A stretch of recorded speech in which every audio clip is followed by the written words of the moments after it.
Range extender is outdated and আপনি হয়তো একটাও গুড রিজন দেখাতে পারবেন না in the favour of buying a range extender. Still we have a range extender in our hand, যার দাম হচ্ছে 2100 টাকার মতো। ইনফ্যাক্ট বিভিন্ন দামের আরও অনেক রেঞ্জ এক্সটেন্ডার মার্কেটে পাওয়া যাচ্ছে টু মেক ইউ ফুল, যা কেনার পরে আমরা বলি আমার ভুল হচ্ছে।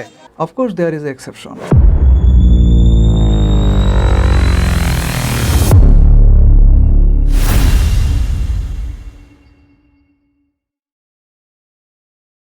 This is Cudy RE1200 AC1200 dual band range extender with mesh facility.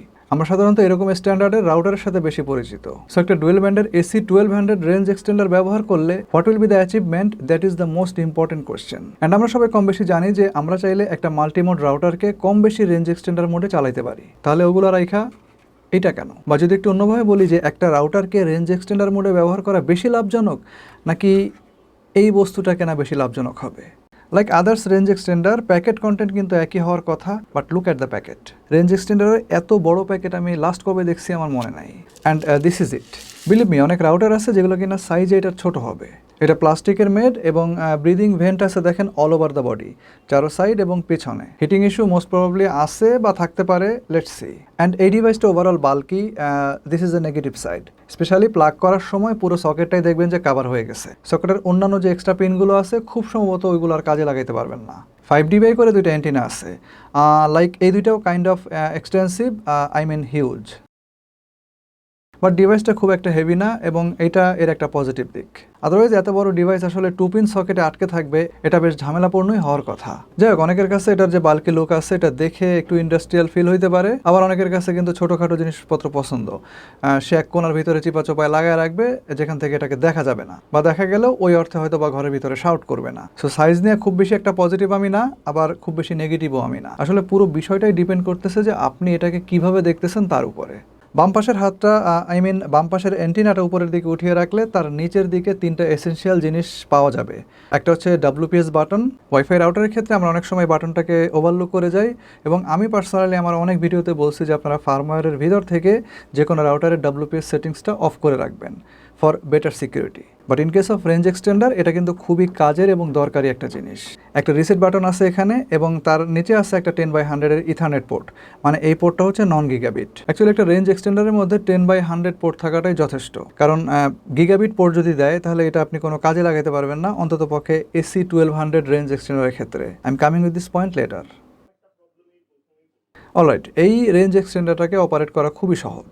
No extra power adapter with cable, no twisted pair cable connection and no other complicacy. এমনকি ওয়াল হ্যাং করার জন্য এক্সট্রা কোনো এফোর্ট আপনাকে দিতে হবে না। Range এক্সটেন্ডারকে পাওয়ার দেওয়া এবং ওয়াল হ্যাং করতে জাস্ট এভাবে 2 পিন সকেটে প্লাগ করলেই পাওয়ার আপ হয়ে যাবে। সামনের এই 3টা এলইডির মাধ্যমে এর স্ট্যাটাস বুঝতে পারবেন। রাউটারের WPS বাটনে একটা চাপ দিয়ে জাস্ট 2 মিনিটের মধ্যে এইখানে একটা যে বাটন দেখতে পাচ্ছেন, এই যে লক সাইন দেওয়া, এটাকে চেপে 1 সেকেন্ড ধরে রাখতে হবে। উইদিন নেক্সট ফিউ সেকেন্ড আপনার রাউটারের সঙ্গে রেঞ্জ এক্সটেন্ডারটা কানেক্টেড হয়ে যাবে, অর্থাৎ সিঙ্ক হয়ে যাবে। সো সিম্পল, এটা যে কোনো ব্র্যান্ডের, যে কোনো মডেলের, যে কোনো জেনারেশনের, যে কোনো রাউটারের সাথেই করা যাবে। One thing just you need to make sure যে রাউটারের ভেতর থেকে যে WPS অপশনটা আছে ওটা এনেবল করা আছে। But this router has mesh features, যেটা কিনা কাজ করবে আসলে কিউডি ব্র্যান্ডের যে রাউটারগুলো আছে সেগুলোর সাথে। আমি ডেসক্রিপশন বক্সে কিছু লিঙ্ক দিয়ে দিচ্ছি আপনাদেরকে, আপনারা লিঙ্কগুলো দেখে বুঝতে পারবেন যে আসলে কিউডির কোন কোন রাউটারের একদম লিস্ট সহ দিয়ে দিচ্ছি যে কিউডির কোন কোন রাউটারের সাথে আপনি এই রেঞ্জ এক্সটেন্ডারটাকে অ্যাজ এ মেশ নট ব্যবহার করতে পারবেন। আর এখানকার উপরের যে লাইটটা দেখতে পাচ্ছেন, এটা হচ্ছে আপনার সিগন্যাল স্ট্রেংথ কীরকম আছে সেটা বোঝার জন্য। বাট কিসের সিগন্যাল ব্যাখ্যা করতেছি।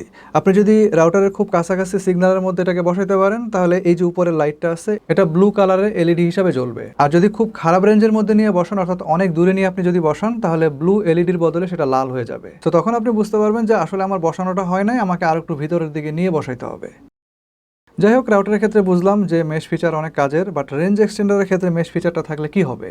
আমরা সাধারণত রেঞ্জ এক্সটেন্ডার ইউজ করতে চাই না, কারণ হচ্ছে এটার এক্সপিরিয়েন্স আমাদের এতদিন খুবই খারাপ ছিল। ফার্স্ট অফ অল এখানে 2টা ঘটনা ঘটতো।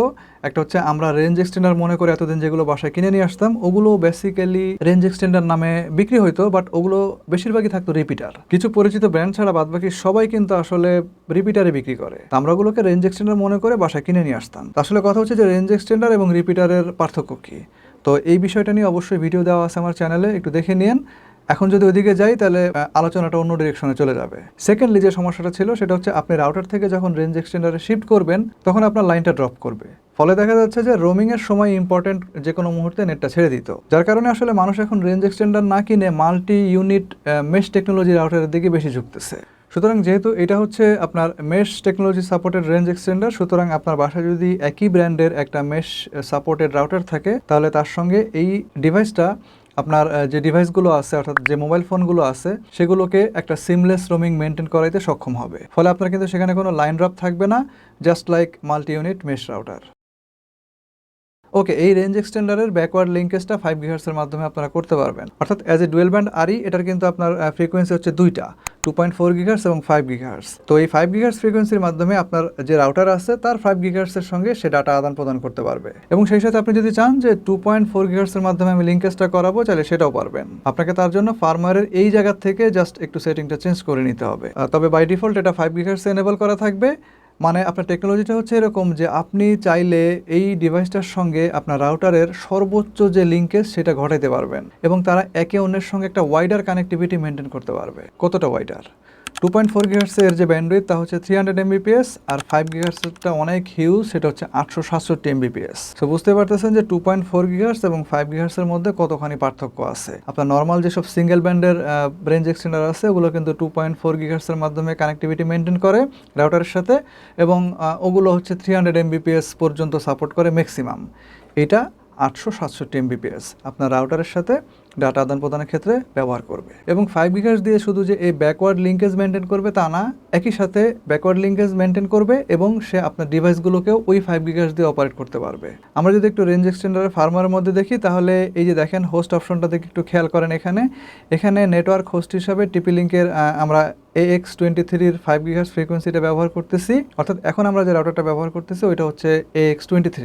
এটা ওয়াইফাই 6 এর একটা রাউটার এবং এটার যে 5 GHz ফ্রিকোয়েন্সি সেই ফ্রিকোয়েন্সিটাকে আমরা অ্যাজ এ হোস্ট ফ্রিকোয়েন্সি এটার সঙ্গে কানেক্টেড করার জন্য ব্যবহার করতেছি। সেই সঙ্গে আমরা যদি মোবাইলের ওয়াইফাই অপশনে গিয়ে SSIDর দিকে খেয়াল করি, এখানে দেখেন 4টা SSID শো করতেছে, 2টা হচ্ছে মানে রাউটারের আর 2টা হচ্ছে রেঞ্জ এক্সটেন্ডারের। আপনি যদি এই রেঞ্জ এক্সটেন্ডারের ভিতরে গিয়ে পাসওয়ার্ড চেঞ্জ না করেন তাহলে আপনার রাউটারের যে পাসওয়ার্ড আছে 5 GHz হোক অথবা 2.4 GHz হোক, ওই পাসওয়ার্ডটাই আপনার এই রেঞ্জ এক্সটেন্ডারের মধ্যে সেট হবে এবং আপনি যখন আপনার ডিভাইসগুলো এই রেঞ্জ এক্সটেন্ডারের সঙ্গে কানেক্টেড করবেন তখন ওই একই পাসওয়ার্ড দিয়ে কানেক্টেড করতে পারবেন। তবে আপনি যদি আমাদের মতো অন্য ব্র্যান্ডের রাউটার ইউজ করেন, কিউডি ব্যবহার না করে, তাহলে যেটা হবে আপনি যখন সিমলেস রোমিং করার চেষ্টা করবেন তখন কিন্তু সেটা সিমলেস রোমিং হবে না, কারণ এখানকার যে মেশ টেকনোলজিটা আছে এটা তখন কাজ করবে না, যেহেতু আমরা অন্য ব্র্যান্ডের একটা রাউটার ব্যবহার করতেছি। আপনি যদি কিউডির মেশ সাপোর্টেড একটা রাউটার ব্যবহার করেন তাহলে এটার যে মেশ সেই কিউডির রাউটারের মেশের সঙ্গে কাজ করবে। সো সেই ক্ষেত্রে আপনি সিমলেস রোমিংয়ের যে সুবিধাটা সেটা পাবেন। বাট আপনি যদি কিউডির কোনো মেশ সাপোর্টেড রাউটারের সাথে এটাকে কানেক্ট করেন তাহলে এখানে কিন্তু ওই 4টা SSID শো করবেন, আর সেখানে SSID কিন্তু একটাই শো করবে। আবার আপনি যদি চান যে 2.4 GHz এবং 5 GHz এই দুইটা ফ্রিকোয়েন্সিকে আপনি আলাদা আলাদা শো করাবেন, আলাদা আলাদা SSID রাখবেন, তাহলে 2টা SSID শো করবে। সেক্ষেত্রে আপনাকে রাউটারের ভিতর থেকে স্মার্ট কানেক্টটা বন্ধ করে রাখতে হবে। সেক্ষেত্রে আপনার রাউটারের 2টা ফ্রিকোয়েন্সির সাথেই এই ডিভাইসটাকে কানেক্ট করতে পারবেন এবং দুই ক্ষেত্রেই আপনারা সিমলেস রোমিংটা এনজয় করতে পারবেন। আচ্ছা, এই যে পোর্টটা দেখতে পাচ্ছেন এখন, এটা কিন্তু বোথ ওয়ে কাজ করে। আপনি এই পোর্ট থেকে পিসি, ল্যাপটপ অথবা স্মার্ট টিভি সহ যে কোনো টাইপের ডিভাইসে যার মধ্যে আসলে এই ধরনের পোর্ট আছে এরকম ডিভাইসে আপনি কেবল কানেকশন করতে পারবেন। তো সেই ক্ষেত্রে 5 GHz এর মাধ্যমে এইটা ইন্টারনেট পাবে এবং এই পোর্টের মাধ্যমে আপনাদের ওই ডিভাইসগুলোতে ইন্টারনেট দিবে। ফলে স্মার্ট টিভি অথবা কম্পিউটারে 4K টাইপের যে কোনো ভিডিও স্ট্রিমিং এর ক্ষেত্রে ইউ উইল বি বেনিফিটেড। আচ্ছা, রাউটার টু রেঞ্জ এক্সটেন্ডার এবং রেঞ্জ এক্সটেন্ডার টু ডিভাইস দুই জায়গাতে আপনি যদি ওয়াইফাই এর মাধ্যমে আপনি চালান তাহলে এই ধরনের স্ট্রিমিং এর ক্ষেত্রে বাফারিং চলে আসার যথেষ্ট পসিবিলিটি আছে। সো এই ক্ষেত্রে অন্ততপক্ষে আপনি যদি রেঞ্জ এক্সটেন্ডার টু ডিভাইস একটা কেবল কানেকশন করতে পারেন, that will be better for those type of streaming. In case of mobile phone, of course এগুলো তো আপনাকে ওয়াইফাই দিয়ে চালাইতে হবে, এখানে কোনো বিকল্প নাই। বাট যেখানে আসলে কেবল কানেকশনের সুযোগ আছে ওইখানে কেবল কানেকশন ইউজ করাটাই বেটার, এবং যেটা করার সুযোগ থাকছে আসলে এই পোর্টের সাহায্যে। এই পোর্টের মাধ্যমে বোথওয়ে কাজ করতে পারবেন, এরকম একটা বিষয় আমি একটু আগে বলতেছিলাম। তো বিষয়টা হচ্ছে এরকম যে ফার্স্ট অফ অল আপনি এখান থেকে কোনো ডিভাইসে তো কানেকশন দিতেই পারতেছেন, এটা হচ্ছে প্রথম বিষয়। অ্যান্ড সেকেন্ডলি হচ্ছে আপনি চাইলে এই ডিভাইসটাকে অ্যাক্সেস পয়েন্ট মোডেও চালাতে পারবেন, অ্যান্ড তার জন্য ফার্মওয়্যারের এই জায়গা থেকে আপনাকে জাস্ট এই সেটিংসটা একটু বদলাই নিতে হবে। এখন রেঞ্জ এক্সটেন্ডার মোড থেকে এই ডিভাইসটাকে অ্যাক্সেস পয়েন্ট মোডে করার পরে আপনি যা করতে পারবেন তা হচ্ছে আপনি রাউটার থেকে সরাসরি একটা কেবল টেনে এনে এই পোর্টের মধ্যে ইনসার্ট করতে পারবেন, যার ফলে এইটাকে তখন আর আপনার রাউটারের রেঞ্জের মধ্যে বসাইতে হবে না। এটাকে আপনি রেঞ্জ থেকে চাইলে বহু দূরে বাইরে নিয়েও বসাইতে পারবেন, কারণ তখন ডাটার ট্রান্সফারের জন্য সে কিন্তু আর ওয়াইফাই ব্যবহার করতেছে না, সে তখন ওই কেবলটাকে ব্যবহার করবে। এবং যতটুকু আমি নোটিস করছি তা হচ্ছে এটা প্রায় 7 থেকে 800 স্কোয়ার ফিটের মতো ইন্ডিভিজুয়াল রেঞ্জ দিতে পারে, অর্থাৎ এই ডিভাইসটার একার রেঞ্জই হচ্ছে আপনার 7 থেকে 800 স্কোয়ার ফিটের মতো। তো এটা হচ্ছে 5 গিগার্সের রেঞ্জ, আপনি 2.4 গিগার্সের জন্য আরও 200 স্কোয়ার ফিটের মতো এক্সটেনশন পাবেন। নাও ইম্পর্টেন্ট জিনিসটা হচ্ছে যে অ্যাজ এ রেঞ্জ এক্সটেন্ডার এটা আমাকে কয়টা ডিভাইস অপারেট করতে দিবে। তো আমি যতটুকু দেখছি মোটামুটি 3 থেকে 4টা ডিভাইস আপনি অনায়াসে যে কোনো কাজের জন্য ব্যবহার করতে পারবেন। বাট আপনি যদি এটাকে অ্যাক্সেস পয়েন্ট মোডে ব্যবহার করেন তাহলে সেক্ষেত্রে ডিভাইস ক্যাপাসিটি আরও বেশ খানিকটা বৃদ্ধি পাবে। এর কারণ হচ্ছে নেটওয়ার্ক চিপের উপরে তখন লোডটা কম পড়বে, তাকে শুধুমাত্র তখন একটাই কাজ করতে হবে, তা হচ্ছে ওয়াইফাইয়ের মাধ্যমে শুধুমাত্র আপনার মানে মোবাইল ডিভাইসগুলোকে চালাইতে হবে। রাউটার থেকে ইন্টারনেট নেওয়ার জন্য তার যে এনার্জি খরচ করতে হইতো ওইটা আর করা লাগবে না, কারণ ওই জিনিসটা তখন সে কেবল দিয়ে করতে পারবে। আর কেবল দিয়ে যদি সে করে তখন আপনি দেখবেন যে সেখানে অনেকখানি ল্যাটেন্সি কম চলে আসে। এর আরও একটা সুবিধা আছে, সেটা হচ্ছে ব্যাকওয়ার্ড লিঙ্কেজের জন্য ফ্রিকোয়েন্সিতে কিছু জায়গা তার মানে ছেড়ে দেওয়া দরকার ছিল, ওই জিনিসটার তখন দরকার হবে না। অর্থাৎ পুরো ব্যান্ডউইথটা সে কিন্তু তখন আপনার রেঞ্জ এক্সটেন্ডার টু ডিভাইসের যে ডাটা আদান প্রদান সেইখানে কাজে লাগাইতে পারবে। সো বেসিক্যালি এই যে রেঞ্জ এক্সটেন্ডারটা এটা আসলে ওইভাবেই অ্যাক্ট করবে যেভাবে আপনি নিজে চাবেন বা নিজে করাইতে চাবেন। ওকে ফাইন, সবই ভালো, সবই ঠিক আছে। What will be the achievement? প্রথমত হচ্ছে ট্রেডিশনাল রেঞ্জ এক্সটেন্ডার ব্যবহার করার যে বেসিক অসুবিধা সেটা হচ্ছে আপনি যখন রাউটার থেকে রেঞ্জ এক্সটেন্ডারের দিকে শিফট করবেন ডিভাইস নিয়ে তখন কিন্তু আপনার লাইন ড্রপ করবে।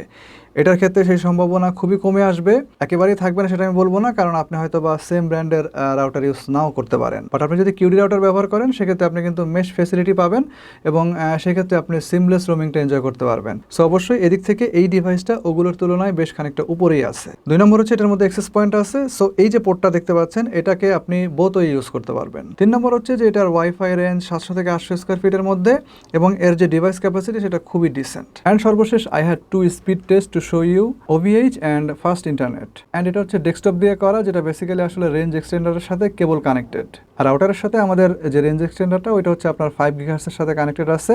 রাউটার টু রেঞ্জ এক্সটেন্ডারের ডিস্টেন্স কম বেশি 30 ফিট রাখছি আমরা। 25 Mbps এর ব্যান্ডউইথ দিয়ে ইন্টারনেটের স্পিড টেস্ট করা হয়েছে অ্যান্ড আমি শিওর যে এই রেজাল্টটা আপনাদেরকে হ্যাপি করবে। OVH এবং ফাস্ট ইন্টারনেট দুই জায়গাতেই আমরা 25 Mbps পাইছি আউট অফ 25 Mbps, যেটা বেসিক্যালি 100 Mbps এর ইথারনেট পোর্টের কথা মাথায় রাখলে এক কথায় অসাধারণ। Latency in both test are absolutely fine as well, যথাক্রমে 52 ms এবং 54 ms। সর্বশেষ হচ্ছে price. Compare to other device obviously reasonable. In spite of all this things আপনি চাইলে একটা রাউটারকেও রেঞ্জ এক্সটেন্ডার মোডে ব্যবহার করতে পারবেন যদি ওই রাউটারের মধ্যে তাকে রেঞ্জ এক্সটেন্ডারে কনভার্ট করার অপশনটা থাকে। But there is a problem. একদম কম দামে যে রাউটারগুলো আছে অর ইভেন এইটার যে দাম তার কাছাকাছিও যদি রাউটার হয় আপনি সেগুলো সিঙ্গেল ব্যান্ডের পাবেন, অথবা যদি ডুয়েল ব্যান্ডের পান সর্বোচ্চ AC750 পাবেন। সেক্ষেত্রে আপনার সিঙ্গেল ব্যান্ডের রাউটার যদি হয় তাহলে আপনার প্রাইমারি রাউটারের সাথে সেকেন্ড যে রাউটারটা আপনি ব্যবহার করতেছেন রেঞ্জ এক্সটেন্ডার হিসাবে ওটা কিন্তু 2.4 GHz ডাটা কমিউনিকেশন করবে এবং সে আপনাকে ডাটা দেওয়ার বেলাতেও কিন্তু ওই 2.4 GHzটাই ব্যবহার করবে। সো আপনি যদি একটা 2.4 GHz সিঙ্গেল ব্যান্ডের রাউটারকে অ্যাজ এ রেঞ্জ এক্সটেন্ডার ব্যবহার করেন তাহলে আপনি কিন্তু স্পিড ড্রপের পাশাপাশি লাইন ড্রপটাও দেখতে পাবেন, কারণ ওইখানে কিন্তু সিমলেস রোমিং হওয়ার কোনো সম্ভাবনা নাই। অবশ্য সিমলেস রোমিংটা আপনি এখানেও পাবেন না যদি আপনি আদার্স ব্র্যান্ডের রাউটার ইউজ করেন লাইক আস। আপনি যদি সেম ব্র্যান্ডের রাউটার ইউজ করেন তাহলে কিন্তু আর লাইন ড্রপটা থাকতেছে না। আর যদি আপনি ডুয়েল ব্যান্ডের AC1200 রাউটার দিয়ে যদি রেঞ্জ এক্সটেন্ডার করতে যান তাহলে আই থিঙ্ক আপনার যে দাম পড়বে সেটা আপনার এক্সপিরিয়েন্সের সঙ্গে কস্ট ইফেক্টিভ হবে না। So definitely range extender is an outdated solution, specially in the name of range extension, but not this one. It has potential. সবাই ভালো থাকবেন, আল্লাহ হাফেজ। আর হ্যাঁ, প্রোডাক্টের পারচেজ লিঙ্কটা ডেসক্রিপশন বক্সে দেওয়া আছে, চেক করতে পারেন।